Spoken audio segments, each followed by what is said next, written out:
राधे राधे। आप सबका पुनः एक बार स्वागत है हमारी इस भाद्रपद कथा श्रृंखला में, जिसमें हम सृष्टि की रचना किस प्रकार हुई, सृष्टि से भी पहले क्या था, कैसे वायु अग्नि जल इत्यादि का निर्माण हुआ, कैसे अंबर धरती इत्यादि बने, नदी नाले पर्वत पहाड़ झरने ऋषि सप्तऋषि, किस प्रकार ब्रह्मा जी ने इनका सृजन किया है। पुलत्स्य ऋषि जब शौनकादि ऋषियों को नैमिषारण्य में बताते हैं कि पद्म पुराण के विषय में, कि कैसे पुराणों की उत्पत्ति हुई, कैसे वेदों की उत्पत्ति हुई, किस प्रकार उनका संक्षिप्त विभाजन किया गया है, इस पर हमने पिछली कथा में चर्चा की है। सूत जी की ये बात सुनकर ऋषियों ने प्रश्न पूछा, हे मुनि, आप हमें ये बताइए कि भीष्म जी के साथ पुलत्स्य ऋषि का समागम कैसे हुआ। और आज की कथा यहीं से शुरुआत होगी कि कैसे गंगा किनारे भीष्म जी पहुंचे और किस प्रकार आगे सुनिए सृष्टि का सृजन हुआ। पुलत्स्य मुनि तो ब्रह्मा जी के मानस पुत्र हैं, मनुष्य को उनका दर्शन होना अत्यंत दुर्लभ है। हे महाभाग, भीष्म जी को जिस स्थान पर जिस प्रकार पुलत्स्य ऋषि का दर्शन हुआ वह सब हमें बताइए। और इसके बाद सूत जी ने एक विस्तृत कथा कहना आरंभ किया। अब वह कथा क्या थी उसका श्रवण हम आज करेंगे भाद्रपद मास की इस द्वितीय तिथि में।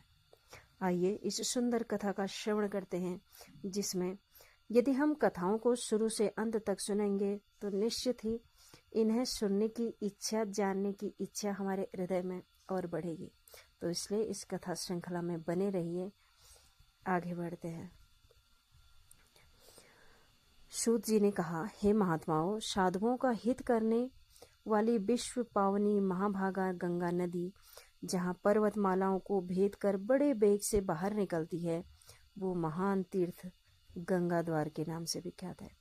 पितृभक्त भीष्म देव जी वहीं पर निवास करते थे।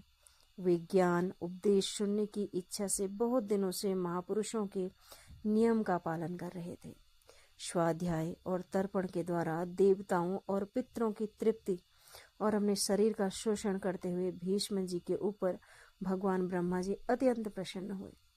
वे अपने पुत्र मुनि श्रेष्ठ पुलत्स्य जी से इस प्रकार बोले, हे वत्स, तुम कुरुवंश का भार वहन करने वाले वीरवर देवव्रत के, जिन्हें भीष्म भी कहते हैं, उनके पास जाओ, उन्हें तपस्या से निवृत्त करो और इसका कारण भी बताओ। महाभाग भीष्मदेव अपनी पितृभक्ति के कारण भगवान का ध्यान करते हुए गंगा द्वार में निवास करते हैं। उनके मन में जो जो भी कामना हो उसे शीघ्र पूर्ण करो, विलंब मत करो। पितामह का ऐसा वचन सुनकर मुनिवर पुलत्स्य जी गंगा द्वार पर आए और यहीं पर मिलन होता है भीष्म जी और पुलत्स्य जी का। और भीष्म जी से इस प्रकार कहने लगे, हे वीर, तुम्हारा कल्याण हो, तुम्हारे मन में जो इच्छा हो इसके अनुसार कोई वर मांगो। तुम्हारी तपस्या से साक्षात ब्रह्मा जी प्रसन्न हुए हैं, उन्होंने ही मुझे यहाँ भेजा है तुम्हें मनोवांछित वर देने के लिए। पुलत्स्य जी का वचन मन और कानों को सुख पहुंचाने वाला था। उसे सुनकर भीष्मदेव जी ने आंखें खोली और देखा कि पुलत्स्य जी सामने खड़े थे। उन्हें देखते ही भीष्म जी उनके चरणों में गिर पड़े। उन्होंने अपने संपूर्ण शरीर से पृथ्वी का स्पर्श करते हुए मुनि श्रेष्ठ को साष्टांग प्रणाम किया और फिर उनसे कहा, भगवान, आज मेरा जन्म सफल हो गया। ये दिन अत्यंत सुंदर है क्योंकि आज आपके विश्व बंद चरणों का दर्शन हुआ है।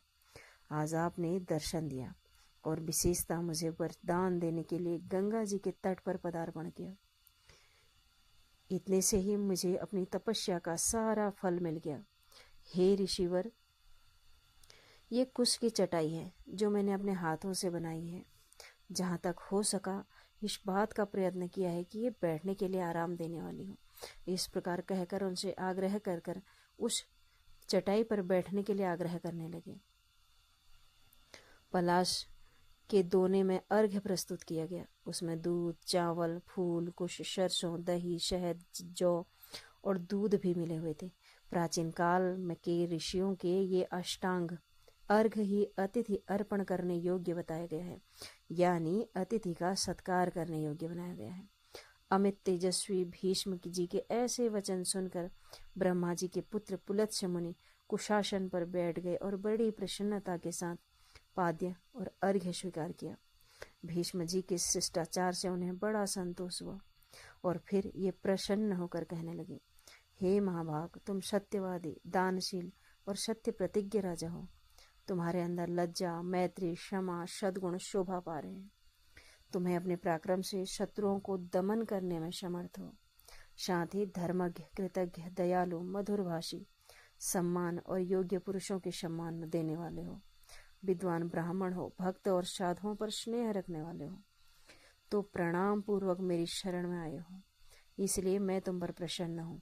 तुम जो चाहो पूछो, मैं तुम्हारे प्रत्येक प्रश्न का उत्तर दूंगा।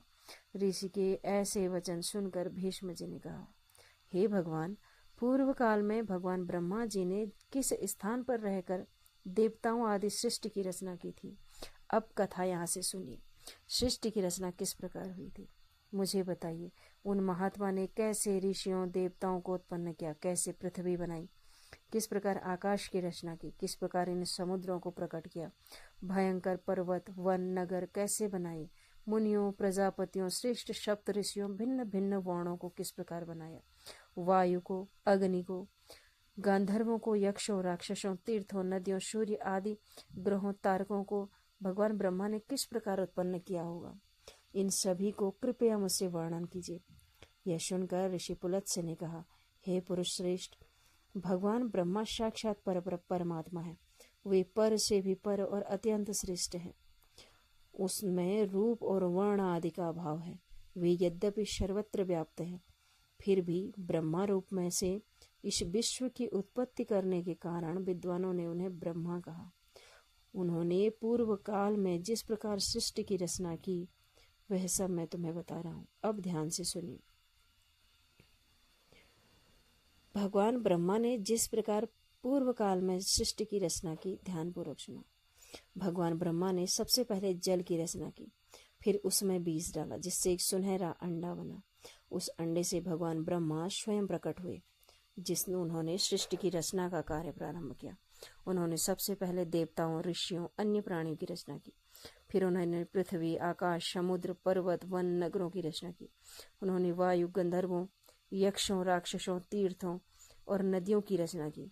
भगवान ब्रह्मा ने सूर्य, चंद्रमा, अन्य ग्रहों की रचना की जो इस विश्व को प्रकाश और जीवन प्रदान करते हैं। उन्होंने तारकों और नक्षत्रों की भी रचना की। ये विश्व को सुंदर, आकर्षक बनाते हैं। इस प्रकार भगवान ब्रह्मा ने इस विश्व की रचना की और इसे जीवन और सुंदरता से भर दिया। अब तुम समझ गए होगे कि भगवान ब्रह्मा ने किस प्रकार सृष्टि की रचना की। भीष्म जी ने पुलत्स्य जी की बात ध्यान से सुनी और उन्होंने भगवान ब्रह्मा की सृष्टि रचना की कथा बहुत पसंद आई। उन्होंने पुलत्स्य जी को धन्यवाद किया और उससे जानने की इच्छा प्रकट की। भूत आदि नामक तामस अहंकारों से विकृत होकर शब्द तन मात्रा उत्पन्न किया। उसे शब्द गुण वाले आकाश का प्रादुर्भाव हुआ। भूत आदि तामस अहंकार ने शब्द तन मात्रा से आकाश की उत्पत्ति की, यानी उन्होंने अहंकार की उत्पत्ति की, तन मात्रा आकाश की उत्पत्ति की। आकाश मात्रा रूप आकाश को सभी ओर से आच्छादित किया, यानी आकाश ने वायु को चारों ओर से आच्छादित किया। और तब शब्द तन्मात्रा रूप आकाश ने विकृत होकर स्पर्श तन्मात्रा की रचना की और उसे अत्यंत बलवान वायु का प्राकट्य हुआ, जिसका गुण स्पर्श था। उसके बाद आकाश से आच्छादित होने पर वायु तत्व में विकार आया और उसने रूप तन्मात्रा की सृष्टि की। वो वायु से अग्नि रूप में प्रकट हुई, उसका गुण रूप था। इसके बाद स्पर्श तन्मात्रा वाले वायु ने रूप तन्मात्रा वाले तेज को सभी ओर से अवरुद्ध किया। इससे अग्नि तत्व ने विकार को प्राप्त होकर रस तन्मात्रा उत्पन्न किया। फिर रस तन्मात्रा से जल तत्व का प्रादुर्भाव हुआ, यानी प्रत्येक तत्व ने विकार स्वरूप स्वयं ही अपने ऊपर विजय पाने वाले तत्व की उत्पत्ति की। वायु ने अग्नि की, अग्नि ने स्वयं जल की, जिसका गुण रस माना गया। इसके बाद रूप तन्मात्रा वाले तेज ने रस तन्मात्रा वाले जल को आच्छादित सभी ओर से आच्छादित किया। इससे जल तत्व ने विकार को प्राप्त होकर गंध को उत्पन्न किया। फिर गंध तन्मात्रा से पृथ्वी तत्व का प्राकट्य हुआ, जिसका गुण गंध माना गया है। इस प्रकार पंच महाभूतों की उत्पत्ति हुई, जो इस विश्व की रचना के मूल तत्व हैं। उससे जल की उत्पत्ति हुई, जिसका गुण रस माना गया। फिर पंचभूतों का स्मरण। इसके बाद त्वचा, चक्षु, नासिका, जिह्वा, ओष्ठ, ये 5 इंद्रियां शब्द आदि विषयों का अनुभव कराने के लिए साधन बनी।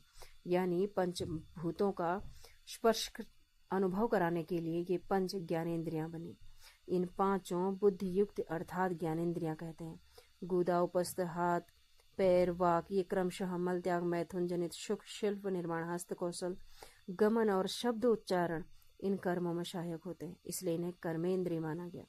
हे वीर, आकाश, वायु, तेज, जल और पृथ्वी ये क्रमशः शब्द आदि उत्तरोत्तर गुणों से युक्त हैं। यानी कि आकाश का गुण शब्द है वायु, वायु के गुण शब्द और स्पर्श हैं। तेज के गुण शब्द स्पर्श और रूप हैं। जल के शब्द स्पर्श, रूप और रस है। और पृथ्वी के शब्द स्पर्श, रूप, रस, गंध, ये सभी गुण हैं। ये 5 भूत शांत, घोर और मूढ़ हैं, यानी ये सुख, दुख और मोह युक्त हैं, और इसीलिए इसे विशेष कहते हैं। इस प्रकार इंद्रियों और पंच महाभूतों के गुणों का वर्णन किया गया है, जो हमें सृष्टि के रहस्यों को समझाने में मदद करते हैं। ये 5 भूत अलग अलग रहने पर भिन्न भिन्न प्रकार से शक्तियों से संपन्न है। इसलिए परस्पर संगठित हुए बिना, पूर्णतया मिले बिना ये प्रजा की सृष्टि करने में समर्थ नहीं हो सकते। और इसलिए परम पुरुष परमात्मा ने संकल्प के द्वारा इनमें प्रवेश किया था। फिर महातत्व से लेकर विशेष पर्यंत सभी तत्व पुरुष द्वारा अधिष्ठित होने के कारण पूर्व एक रूप में एक तत्व को प्राप्त होते हैं। इस प्रकार परस्पर मिलकर एक दूसरे का आश्रय लेकर उन्होंने अंड की उत्पत्ति की। हे भीष्म जी, उस अंड में ही पर्वत, द्वीप आदि के साथ समुद्र, ग्रहों, ताराओं सहित संपूर्ण लोक और देवता, असुर, मनुष्य सहित समस्त प्राणी उत्पन्न हुए। और वो अंड पूर्व की अपेक्षा 10 गुना अधिक जल, अग्नि, वायु, आकाश और भूतों अर्थात तमस, अहंकार से आवृत है। वो भूत आदि महातत्व से घिरा है और इन सब के सहित महातत्व की अव्युक्त प्रधान या मूल प्रकृति के द्वारा आवृत है। भगवान विष्णु स्वयं ही ब्रह्मा होकर, अब यहाँ समझिए, भगवान विष्णु ही सृष्टि के कर्ता धर्ता, यानी विष्णु ही ब्रह्मा है और महेश है।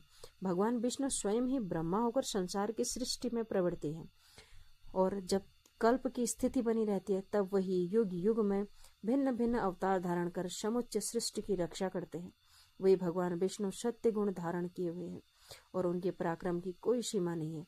हे राजेंद्र, जब कल्प का अंत होता है तब वही अपना तम प्रधान रौद्र रूप धारण करते हैं और अत्यंत भयानक आकार धारण करके संपूर्ण प्राणियों का संहार करते हैं। इस प्रकार सभी भूतों का नाश करके संसार को एक वर्ण के जल में निमग्न करके वे सर्व रूपधारी परम भगवान स्वयं शेषनाग की शैया पर शयन करते हैं और फिर जागने पर पुनः ब्रह्मा का रूप धारण करके वे एक नए सिरे से सृष्टि की रचना में करते हैं। भगवान विष्णु ही सृष्टि की उत्पत्ति करते हैं, स्थिति करते हैं, संरचना करते हैं, पालन करते हैं और संहार करते हैं। यानी हम सब में ईश्वर, यानी हम सब ईश्वर की ही उत्पत्ति, भगवान विष्णु की ही उत्पत्ति है। भगवान विष्णु के द्वारा ही पाले जा रहे हैं और भगवान विष्णु के द्वारा ही संहारे जा रहे हैं। भगवान विष्णु स्वयं के द्वारा स्वयं का पालन करते हैं, स्वयं के द्वारा स्वयं का उत्पन्न करते हैं, पालन करते हैं, उसका सृजन करते हैं और स्वयं के द्वारा स्वयं का ही संहार करते हैं। इसी प्रकार आगे की कथा सुनने के लिए भाद्रपद मास की अगली कथा श्रृंखला में बने रहिए। कथाओं को लाइक कीजिए, प्लीज़ लाइक, शेयर, सब्सक्राइब कीजिए, support us, comment. Radhe Radhe.